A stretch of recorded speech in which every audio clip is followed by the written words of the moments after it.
Welcome to Cancer and Peace. My name is Sean Stewart, and I'm here with my good friend Peter Scalzo, who's been on an 18-year cancer journey. And today he's going to be hosting us in this episode of Cancer and Peace. Thank you, Sean. Well, we're going to have a topic today, and in this here is something both of us have found important in our own life. And I'm going to set this up a little bit because I think it's really important. Is anybody that's going through a cancer journey is going through something that's difficult.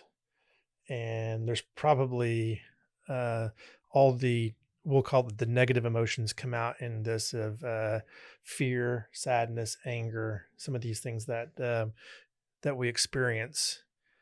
And negative emotions are going to come. They're just the natural thing. And so how do you deal with that? And today we wanted to talk about encouragement. And so in my own life, what I've recognized is that I needed help in this area. And so there's a westernized concept I'll put out there, and it is the self-made man. And so I liked to play that card early on. And what happened is that things in life got more difficult than what I, as a self-made man, could actually accomplish. And I found that I lacked the courage to keep moving in some of the difficult areas of my own life. And some good friends had come alongside and had asked me, say, "Hey, Sean, will you take one more step? Will you do the very next thing?" I can remember even on this mission, I had given up on this mission, and some close friends had come along and said, "Hey, Sean, I think you're supposed to be here. I think you should take one more step. I think you should stay with this." And without that encouragement and without their voices coming alongside, I would have quit. And I don't know where I would be today. I don't know what God would have done with that, but I do know that they gave me the courage. They encouraged me to move forward in difficult situations. And without that encouragement, I would have fallen by the wayside. And so I just feel like this is such an important part of somebody who's going through a cancer journey, because I think there's going to be times when fear, sadness, anger, disappointment, all the negative emotions are going to kick in. And that piece of encouragement is going to have to be, there's going to need to receive the gift of encouragement. And I think later on, how do you give that gift back? And so I'm going to kick it over to you. Have you experienced this in your own life? And what do you think about this? I know you have, so I'm going to, it's a setup. It's a setup. Life is difficult, right? Life is messy, and it's great to have people around us and even our self-talk that encourages us, gives us courage just to go about our daily lives, whether it's working or taking care of a family or just whatever you have to do that day. Let's say you're tired and you're facing something that's scary or a difficult thing, and there's many times throughout our lives that we need that courage, and we appreciate people that come alongside of us and encourage us. I like to say to put courage in, and I think that that in this cancer journey, many times when I've stood up to speak, I've said, I hope and pray this talk is an encouragement to you. And I never really, not until we sat down here to do this conversation and looked up definitions and things that I think what I'm trying to do as a person who's been on an 18-year cancer journey is to say, if I can do it, you can do it. And in fact, you can work through tough emotions. You can even, there's times I say, I'm not just surviving, but I'm actually thriving. Many days I can say that. But I can remember early on in the cancer journey, and someone would say, "Oh, you need to get that done. You need to get a PET scan. You need to get, oh my gosh, immunotherapy, and oh, it's going to be terrible, and you got to do this surgery, and oh, it's going to be really hard." And I stopped listening because I ended up doing these things, all these many surgeries, one of first impression. I did the hospice dance, go home and call hospice, and have cancer throughout, that kind of thing, and have done the systemic treatments and all that. And I know that there's pain and suffering involved that seems daunting. But I think because I've been through it and I'm able to step into people's lives, I say, you can get through this. This is something that you can do. And of course, for me, I am not alone. I was thinking about that the other day. I got up and I said, I was just sitting quietly with a cup of coffee in the morning. And I said, what would life be like without God, without my higher power? And I thought, wow, that would be a lonely, a really hopeless existence. And so for me, I know I'm not alone in my journey. That gives me courage, a lot of it, but I don't want to get too far into it because I know you have a path that you'd like to go on. You usually do have a path. I make So one up. give me your path. We're taking like the machete and just chopping a path Yeah. right now. But well, something that I was thinking about this and the opposite of encouraging is, I think, isolation. It's something in that area of isolation, and these two paths look different. And so anytime we had teens here, and we did a scenario with the teens on Monday here, and it was kind of interesting to see that when the scenario got difficult, several of them dropped by the wayside and they sat by themselves, or they sat off to the side and they just watched. And it was a form of isolation. It was, I checked out on this. And what happened then is sometimes we would send somebody over to say, hey, why don't you join back in here? And sometimes that worked, and sometimes it didn't. It took more. But with encouragement, we could move some of the teens out of isolation back into joining the scenario. But when they felt like there was no point, or there was no way to succeed, they went into isolation mode. And I don't say that to pick on the teens. I look at my own life and I recognize, hey, sometimes the very first thing that hits me, and I think people are different in this space, how they respond to hard things, but isolation is a bit of the opposite, I think, of encouragement, because it says it's too hard, there's no point, and why bother? And it's a bit of I'm going to call it a lie, a narrative lie that we're being asked to believe. And so, and the best tool that there is for getting past these narrative lies is to have somebody and others speak truth into your life, speak the true narrative of what's going on. And truth doesn't mean, hey, everything's going to get better and your cancer you're going to be healed. That may or may not be true. But truth is, hey, it's worth taking the next step to engage with those around you, because there's something of value in your life and in this journey. Yeah, I think those times that I was bankrupt of courage, what did that feel like? It felt scary. It felt hopeless. I felt helpless, and that I couldn't do what was in front of me. And I remember what really helped me, at least, and still does, is when someone reaches out and says, let's do this together. I'm going to partner with you. We're going to walk this journey together. I think that's, because in Scripture, we're told to encourage one another and come alongside each other.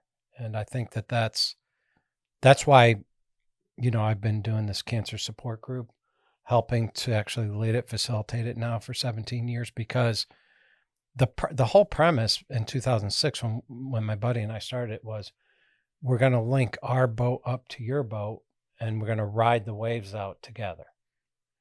And I think that was built on encouraging each other, right? That was the purpose. Yeah, and I think there's something important to recognize. I think this is the Westernized concept is courage is something that's self-will inside. And you looked up courage and you asked me, hey, give me your definition. And I had a definition in my head that I kind of put out there. But the gist of courage is a willingness to lean into difficult or hard situations. And I added past the dictionary version, and I said for noble purposes, because you could do something hard for evil purposes. And I don't think we would want to call that courage, but to do it for noble purposes. And I think one of the things that's important about is understanding purpose enough in your life that a cancer journey has purpose. And we've talked about that a lot here, that your journey, even in the pain and the suffering and whatever's going on there, it has a great purpose. And so that should never be lost. So this is one of those truths that you have to hear a lot, I think, even though it's easy to get lost in the fog sometimes, but your journey has a purpose. I also think where I was going with this is that it's not self-will, it's we give the gift of courage and encouragement, meaning that will and the willpower and the ability to move forward is something that can be transferred. So I use the example of the teens is like when my story, when my narrative is off, and when I'm believing things that aren't true or I've lost hope, one of the best things we could do with those teens was to go over and say, hey, let me show you that this isn't without purpose and that there is hope. And would you join in over here and you'll see the result in the end? Yeah. Yeah, that's good, Sean. That purpose infusion, that infusion of purpose is good. I mean, like, let's say we watch a movie of a guy who rushes out to the battlefield and bullets are whizzing by him or that kind of thing. And we say, wow, he has a lot of courage. Yeah. Well, he's stepping out into a dangerous situation, but there's a grand purpose, going on. Yes. Yeah.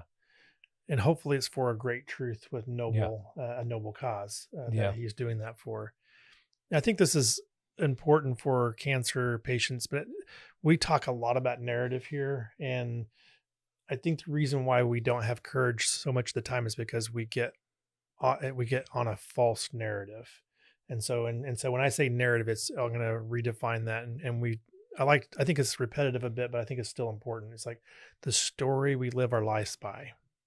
So if our story is, hey, everything is bad, I have cancer, I might die, it's all bad, we're likely to start moving towards crawling up in a ball and isolation on the floor in a sense. But if the story is something different, that no, there's great hope in tomorrow, and the journey is going to be painful, but it's not without great benefit and not without great purpose. And we won't always fully understand that purpose, but it's real and it's meaningful. Then that is a hopeful way to step into the next place. And it's not false. It is the truth.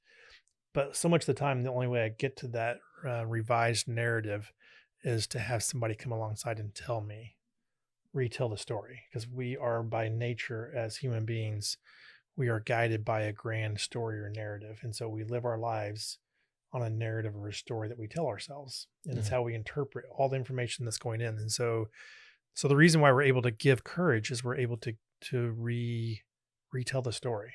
And when you hear a great story and one that's true and that has hardship in it, we feel emotion and depth and we feel connection. And that's what's happening when we're giving encouragement. Yeah, I've been in a place of discouragement before. And how did the story get reset? I was in a place of discouragement, especially gearing up for passing in hospice care. Spending time with the Lord and with my kids, and really meditating and working through sadness, acceptance. And I think that for me, it was something out of the Serenity Prayer, but it was accepting, God, grant me the peace to accept those things I can't change, but living one day at a time, enjoying one moment at a time, accepting hardship as a pathway to peace. I think there was this sense that I was just going to do each moment by moment, day by day. And that God, I really believe God had a purpose in it, and it might not have been that I would have lived, past, but that there was that was even a great purpose in the whole thing. So, yes, it was discouraging until I had that perspective of, there is a great purpose going on here. So I think that's a really good observation about it. Yeah, I want to highlight something in what you just said too. Is in the Serenity Prayer, you just said it, accepting hardship as a pathway to peace. And so to get to peace, you have to go through hardship. To go through hardship, you have to have courage, because Mm. that was the definition. It's like that, going through and taking on difficulty and hard or fearful situations and stepping through those. And it strikes me about perhaps one of the most effective signs of the courage of Jesus was in the Garden of Gethsemane when he said, I'd rather not do this suffering. Mm. If it be your will, let this cup pass by me. Yet he showed tremendous courage, knowing that, what was it, for the joy that was set before him, he endured the cross, right? Yeah, he did. And I think that's like an incredible picture. Yeah, And he also had the humility to ask for help, yeah, because he asked his disciples to come pray for him in that right, moment too. And he recognized right. a desire for the help and community of others in Yes. the midst of this great trial. Yep, yep. And so it's a great picture to think about Yeah. in the concept of courage. And it is, maybe the most courageous act ever, but to step into pain that you didn't deserve. Yeah, having to do something that's painful that you don't want to do. Every fiber in your being saying, I don't want to do that. But it's your reality is to step into that thing, Yes, and but then whatever it is. and when you look at the nobility of the purpose too, I think Right. sometimes that might be where people could get tripped up on some of the medical journeys. And so in this case, a cancer journey is Mhm. recognizing there's something noble at looking and pursuing this journey with the level of understanding that you don't know the outcomes, you don't know the future. And unlike the warrior for a battle, sometimes it's easier to see evil, that, hey, if I'm taking on evil, it's sometimes easy to see that I'm taking on evil. And is taking on cancer the same thing as taking on evil, in the sense of taking the next step in the journey? And Yeah, for me too, for the cancer support group space, when people are facing difficult diagnoses, my encouragement is that God is with them, that this filter through his hands first, that he can do anything. He can bring physical healing on earth, or he can, they have eternity with him, but that he will partner with them and travel with them, and that, again, purpose, this journey can have a unique impact on not only the person who gets the diagnosis, but the family and the people around that person. I've seen it so many times. You said can have, and I'm going to say does have. Does. And I think that's why, in many ways, the difference between evil and not isn't so much about, and we know that sickness is in a sense a form of the fall of man, and our own evil has brought sickness into the world. But it's not that everybody that has cancer has created this for themselves. It is by being willing to recognize in hardship that you can share the journey. When you hold it to yourself, it's selfishness. But when you share it with others and you do this in community, there's an important part of what we talked about. And you and I talked before when we kicked this podcast off. It's not just receiving courage, but part of the role is to give courage. As we have a responsibility to encourage others. And so as we understand and see what's true around us, we share that into the lives around us. And as we give the gift of encouragement, that's part of the process of gaining peace. As you recognize your purpose in life, now that you've been in this cancer journey for 18 years, Peter, you see so much purpose in it now, and you're willing to give it away. And in the midst of that, you're getting to experience the peace of God. Yeah, and I think it's important that because encourage means to me to build up, to bolster that person, and that doesn't mean that I sugarcoat the realities of the difficulty. Yeah.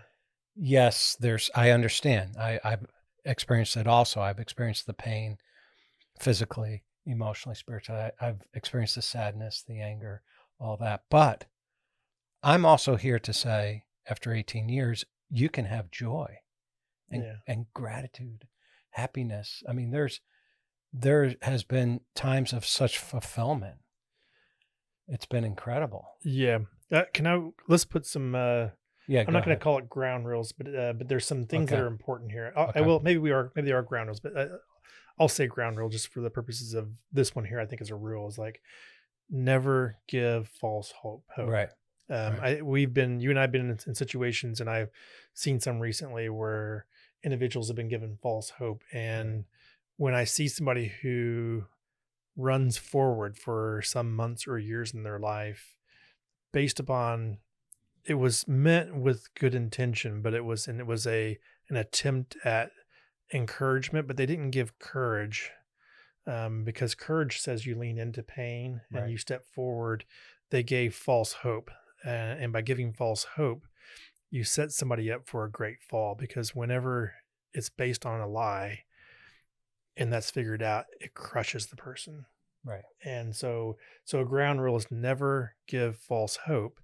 Encouragement says help the person lean into the pain. And when you don't know what to say, I'll give a ground rule, and that is, I don't know what to say, but I'm going to be here with you.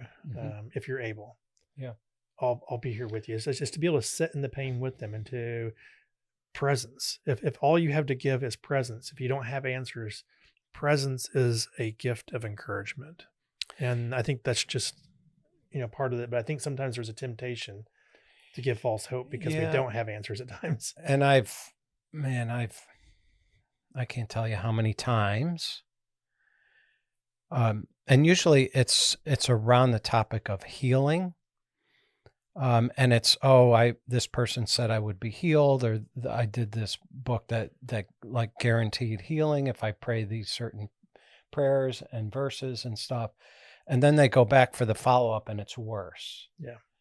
And it set them up for something which was even more discouraging than if they had just not had that false hope, leaned into the pain, and had the support of the pain. I mean, we're always hopeful. When I had that healing happen to me, I started this immunotherapy treatment and tumors throughout, and we didn't think anything was going to happen.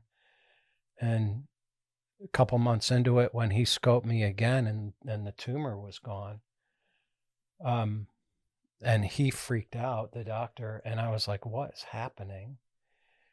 Yes, I was open and receptive to healing, but I did not view it as a guarantee. Yeah. I said, well, God, I'm in your hands. You could do anything, but I'm going to lean into the tough emotions too with all this. And I mean, you and I have both seen people who haven't leaned in. Yeah.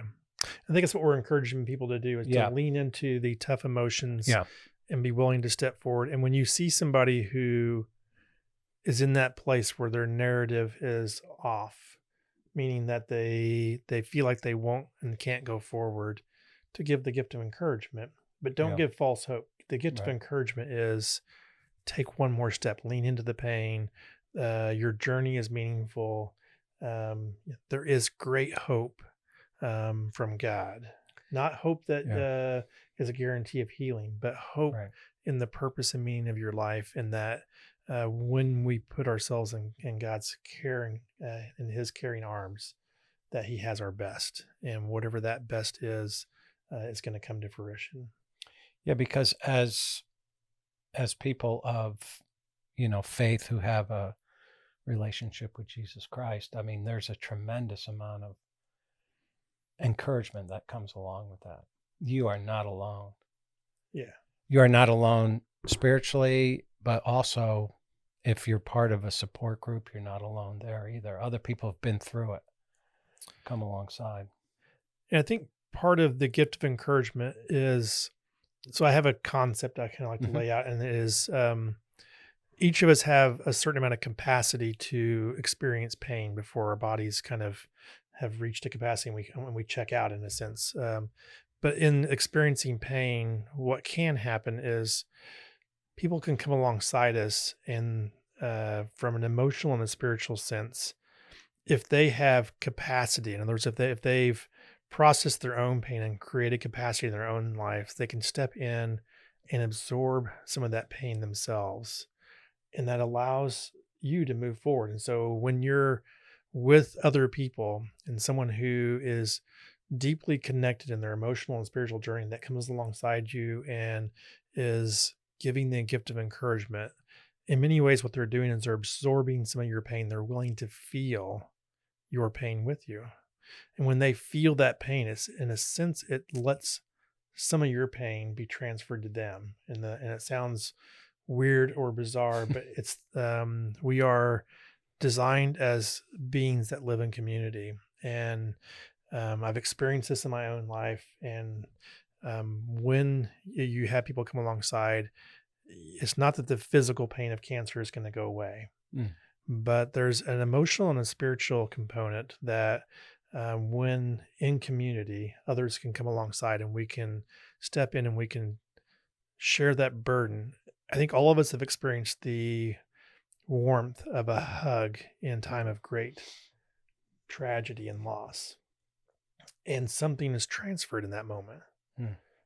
Something is gained. And that happens for all of our journeys. And it's a real experience, even though it's not as tangible as maybe grass or concrete. It is as real as grass and concrete. And so what we're describing here, courage is not something that you can physically touch, but you can experience it. And encouragement is something that you can experience. And encouragement, if you have capacity inside of you, if you're processing your own emotions and your own spiritual journey, and there's capacity inside of you, is a gift that you can give. Absolutely. So I think that's kind of the hope that we wanted to, wanted to leave with you today, is that thanks, Sean. If you're on a cancer journey, accept the gift of encouragement. In fact, you're going to need encouragement along the way. This is not a Lone Ranger journey. And as you yourself are growing in this, give the gift of encouragement. And you're going to find that this is that hardship as a pathway to peace is why we're talking about this, because cancer and peace is what this podcast is about. And so we just wanted to share that with you today. Just a discussion about courage and encouragement. Yep. Thanks, Sean. I appreciate it. So thanks everyone for listening. We'll see you on a future episode. Check out all the resources at cancerandpeace.com and get Peter's book if you haven't, and read it, Cancer and Peace. And we look forward to talking to you.